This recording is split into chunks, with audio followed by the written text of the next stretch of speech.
Hi, welcome to this week's Dragonblade Authors Unplugged. I'm so excited that you're here with us this week. We're coming to you from all over the world. We've got Scotland and Canada, and Joshua, I forgot to ask where you're from.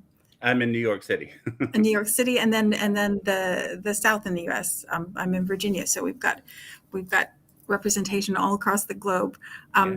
Thank you for joining us. We've got Dragonblade authors Mary Lancaster, Rose Phillips, and Joshua Ian with us this week. I'm so excited to talk to you. Thanks for taking the time. Thank you. So, Mary, you have a new series that launched this week, which I'm really excited about, and looks completely unlike your other Dragonblade series. It's The Last Flame of Alba, and the first book is Rebellion's Fire. Can you tell us a little bit about it?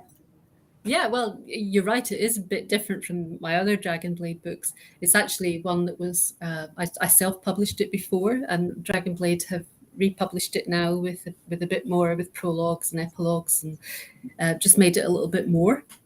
So I'm quite excited about it. But it is very different because it's not Regency romance so much as it's Scottish medieval. Probably you'd call it romantic historical fiction rather than historical romance. But saying that, there's a lot of romance in it. It is basically based around the two main characters and their relationship. So where do I start? The heroine is she was born in the north of Scotland, but for reasons she can't quite remember, she's been traveling about a lot ever since, and she knows she still has this home up north, but she hasn't been there for ages. And by now she's been married to this Norman knight who has a sort of mercenary force that he sells out to people, and he's now working for the King of Scots. And he's sent up north to try and calm down the troubles up in the earldom of Ross, which is sort of a permanent rebellion. They don't want to bow down to the King of Scots. They want, in fact, the Earl of Ross wants to be the King of Scots, but the Earl of Ross is in prison and his sons are causing a big load of hassle. So eventually she goes up with her husband, she goes up north and is actually captured by one of the Macbeths, one of the Earl of Ross's sons. And the story stems from there, how she manages to get her back in her own home, and her relationship with her husband, which is bad to start with, deteriorates. And of course, he's the enemy of the natives who don't approve of him at all. And there's a lot of intrigue and fighting and general mayhem. I should say he's also, as well as being a soldier, he's also a seer. He's a prophet. He sees visions. Oh, which is why you were asking in the readers group about seers. Yeah. So the first time that he sort of touches her, he grabs her by the wrist but he's captured her and immediately lets her go again because he's getting all these crazy visions and he knows there's something going on there. Mm-hmm. Oh, that's exciting. She just thinks he's insane, but she is a little bit. But he's quite an interesting character. I like him. I can tell you like him. That makes them so much more fun for us to read too, I think. I hope so. Well, awesome. It's quite a departure from your other series. So I'm really looking forward to it. Very cool. Thank you. Very cool. And so, Rose, you have the third book in Honorable Intentions launches this week, and it is Love Unraveled. And the covers for these are beautiful, and the logo for the series is beautiful. I love them every time I get to see them come across my desk. Can you tell us a little bit about your book? Yeah, it's Sophia's story. So I met Sophia a little bit. She was supporting a lines, and she had let her go when she grew, and we saw her. And she had a one as hers. And the first time I did a prologue on those. I'm sorry to interrupt you. Can you lean a little bit closer? So I'm having trouble hearing, which may just be me. Sorry. Better? Oh, that's better. Mm-hmm. Yeah, that's better. So Sophia begins with a prologue. We start with, and the man at 20, and then we step into the Regent's note that they have been apart. So we were passed from the French Revolution, him as a child in front of the field, all the way through the French wars, over to Brittany, and they don't know who's. And when we find out that this Sparky, who's very, very bold, also has, I think that what the past does, can make them more. Because it goes back and forth, it's the ultimate love story.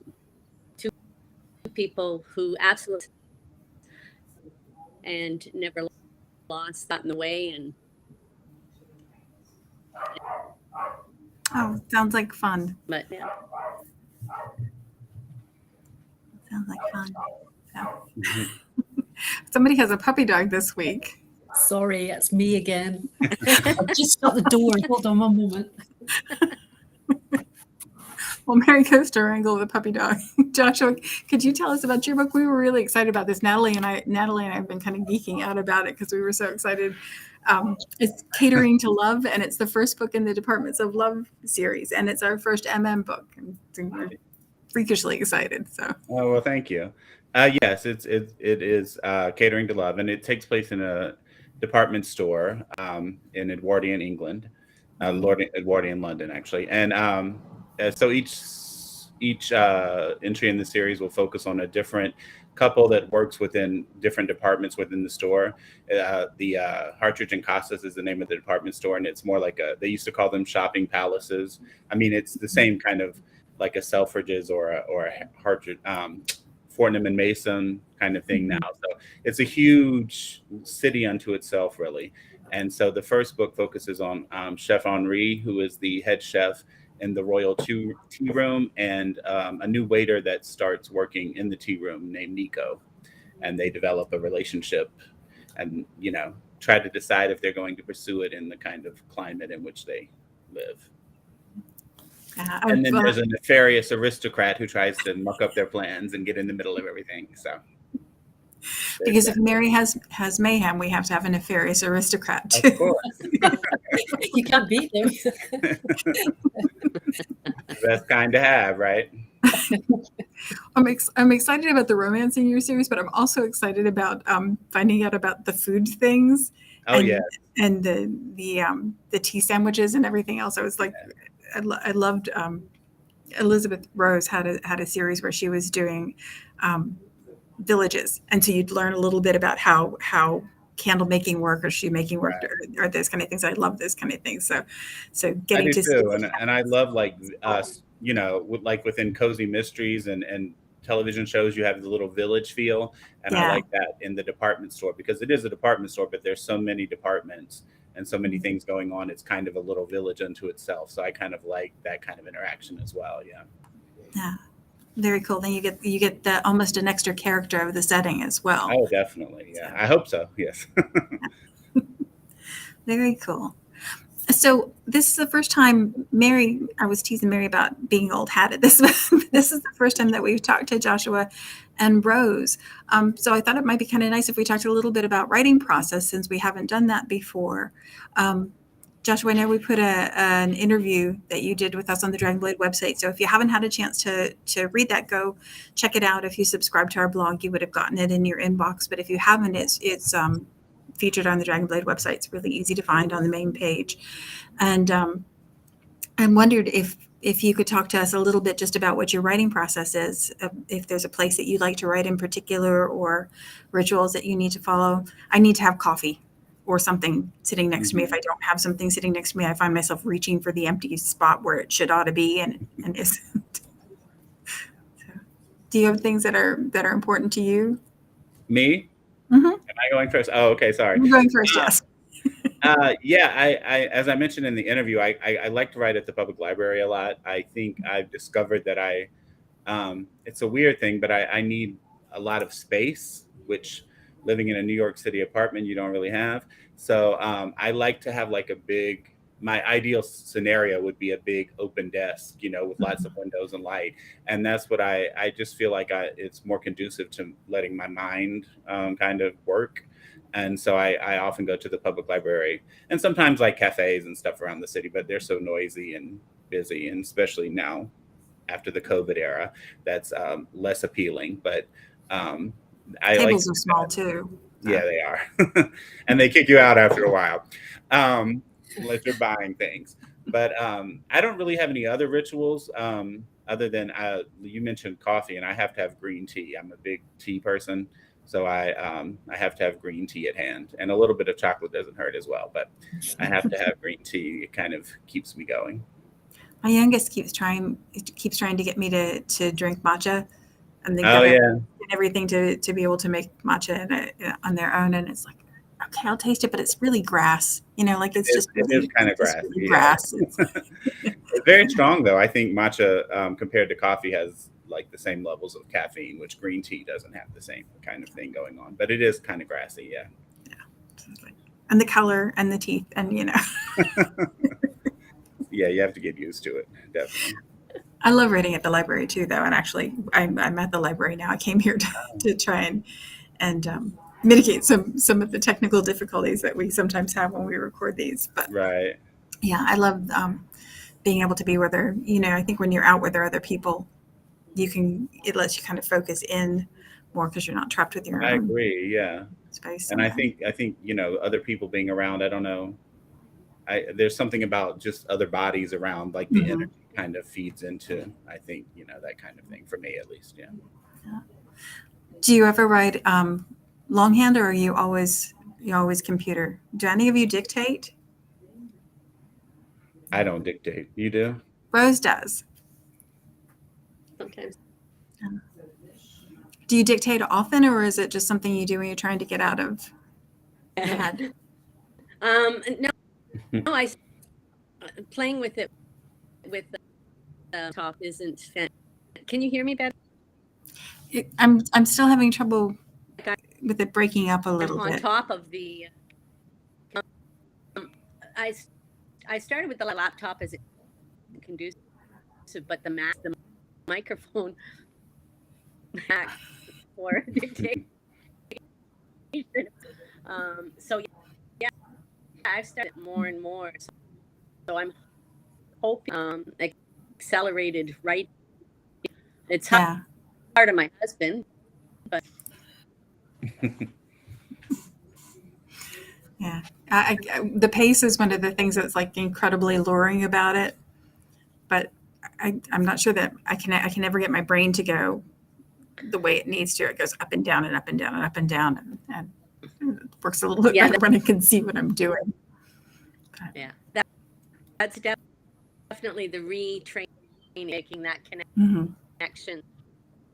Because right as you're writing, so thinking through your mouth. My forte. So. Alexa Aston does it. She dictates, and she dictates often, and she said she's been able to increase her word, and she's very prolific too, so she's been able to increase her word count. But dictation is something that she does when she's walking. I was like, that's a quick trip to urgent care because I would fall. It's like inevitably I would trip over something. So Mary, are you green tea, coffee? I know you don't dictate. Is there something? No, I love coffee, but no, I couldn't dictate. I don't think there are any programs that would understand my accent anyway. That would be the program's fault, not yours.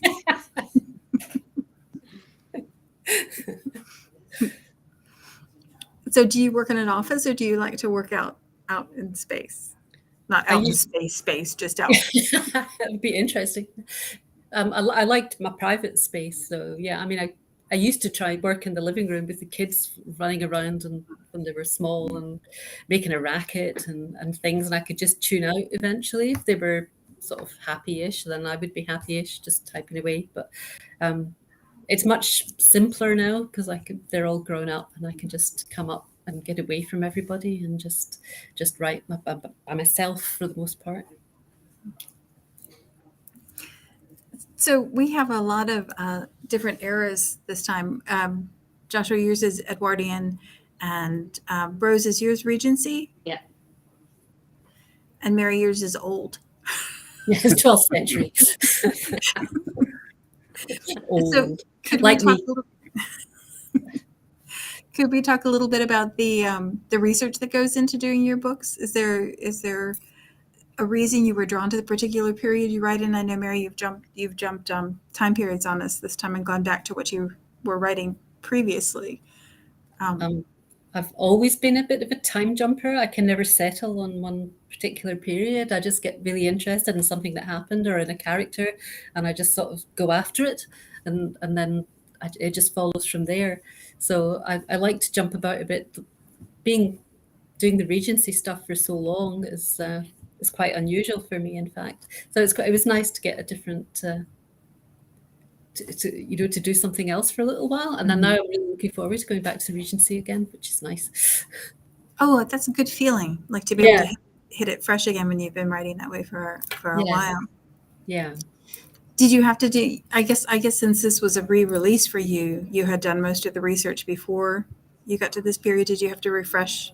I did have to do refresh because book 3 is brand new. I hadn't done that at all, and it's slightly later as well. It's about 50 years after the events in the first 2 books, so there was quite a lot. There was quite a lot of changed by then.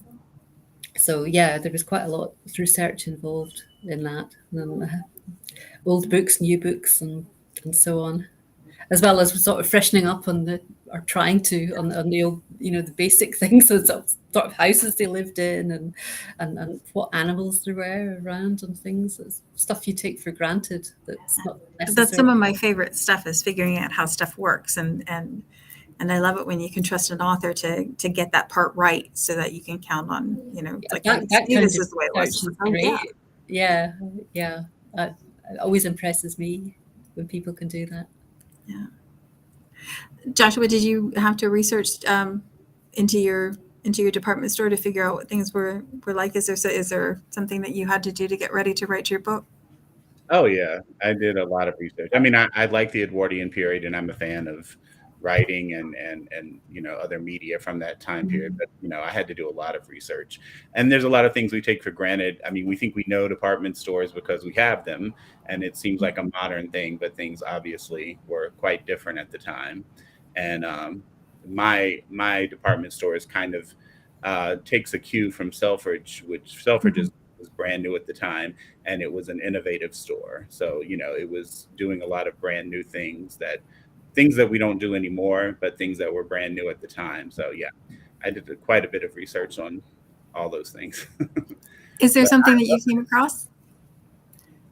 Well, one of the fascinating things I think about that I found out about Selfridges was that it was the first department store, I think anywhere, but certainly in England, that had public restrooms for women, which kind of changed the face of shopping, because prior to Selfridges, there were, obviously, because society is what it is, there were public restrooms for men in other stores, but there weren't any particularly for women. And so because men do that kind of thing and women don't. Of course, exactly. Right. And so women couldn't stay outside is shopping and in the city for very long periods of time, because they'd have to go back home to use the facilities. So when Selfridges introduced the public restrooms for women could come and shop all day and stay all day and visit the tea room and all that kind of thing. And it just kind of completely shifted the focus of how they did, how they sold things, and who they appealed to as the main customer and whatnot. Because of course, a lot of middle class and upper class women who didn't work, had all day to go shopping now, or had all day to spend in Selfridges or wherever they might go. And so that made quite a difference, and it kind of molded the kind of modern shopping experience that we know. So I thought that was kind of fascinating. It really is. It would change everything. It would change, like everything. Yeah, imagine having to go all the way back home just to stop in the restroom. It's kind of ridiculous, but yeah. Yeah, certain days it would be, well, I can shop for gloves and that's it. Exactly. And I'm going to have to head home and then I can come back out for tea, but it's not going to be a twofer. Exactly. So I included that detail in the book because I thought it was so fascinating, but and innovative. Yeah, it is. It is, and it's funny because it's not something I would ever have thought of. I would have assumed that there would have been some place where you could check your hair. Right. Exactly. If nothing else, you need one of those private places to make sure that everything was straight and your hair was fine, and like all the fluffing that I imagine would have gone on. Right. Rose, what about you? Did you come across anything interesting when you were researching for your book? Well, I think the whole region. Turn up my volume and see if that helps. There we go. So am I loud right now? You a little bit louder, yeah. The whole Regency era, it's sort of like the Roaring '20s. Everything, there's a sense of anticipation coming in life, and starting to in society, and the impoverished, and going, hey, just a minute, this is a class, sort of has all of the class having all of the very self-indulgent, insane king, and it just by war like the 20s, huge catalyst to the Roaring '20s, not knowing what the future hangs, only going to get better and better. So I find the whole fascinating and so rich of all of those levels, where there's so much modern, and yet it's so different and frozen. Can you hear me?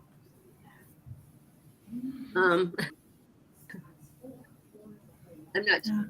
Can you frozen? I think you were talking about the king, and I think all you have to do is look at Brighton, and it's like okay. Oh, that's what it was like. But it was like, yeah.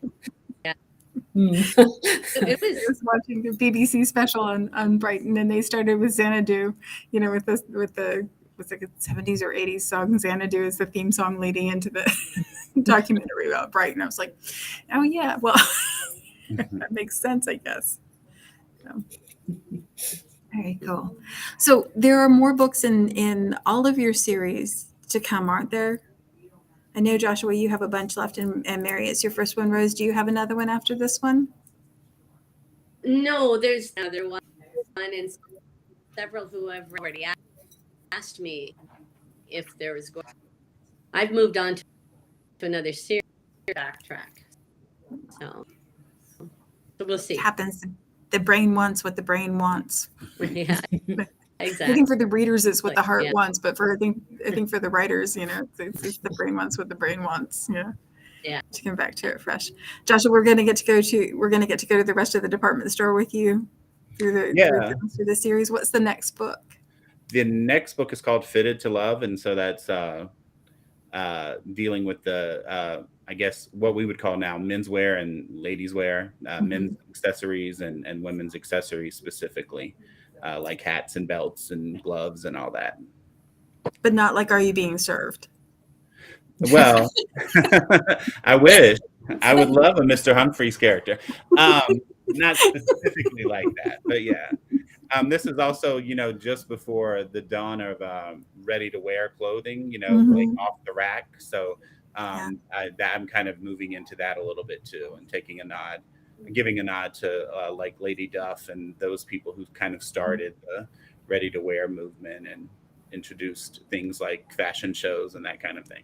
Oh, that's so cool. I don't know anything about that. I know, it's very fascinating. It was a time I went to ready-to-wear, but I don't know anything about how it came about. Yeah. Very cool. Very cool. I think so. So, Mary, you said that book 3 is 50 years in the future from book 1. Are these all McCaths, or is there where where is the series going from here? But the hero of book 2 is actually the father, the Earl of Ross. So he's actually in prison all the way through book 1. So we see him a little bit, but he can't really do much.